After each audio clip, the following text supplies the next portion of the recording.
Magandang araw mga kapuso, live po ako ngayon dito sa Mangaldan, Pangasinan, partikular po sa mga bentahan ng bulaklak.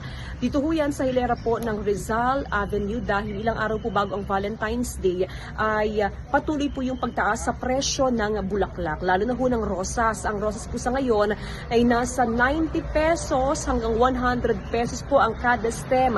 Ang sunflower naman mga kapuso ay nasa 150 pesos per stem. Pero ayon ho sa mga nagbebenta ho ng bulaklak, asahan pa daw na hanggang sa mga susunod po na araw, hanggang Huwebes po o Biyernes ay tataas pa rin po ang presyo. Ang stargazer mga kapuso sa ngayon po ay nasa 350 hanggang 400 pesos po ang per stem, pero by Thursday hanggang Friday, posibleng pumalo pa ho yan sa 500 pesos ang kada stem. Ang concern po ngayon ng mga negosyante ay ang kukonting supply ng bulaklak na dumarating po sa kanila sa ngayon.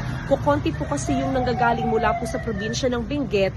Ito po yung mga local flowers at kukonti rin po yung mga imported na bulaklak na nanggagaling naman sa Metro Manila. At by Thursday mga kapuso, simula po sa Huwebes ay 24 oras na ho yung bentahan ng bulaklak dito ho yan sa bayan po ng Mangaldan. Dire-diretso na ho yan hanggang Friday at hanggang sa araw po ng Sabado.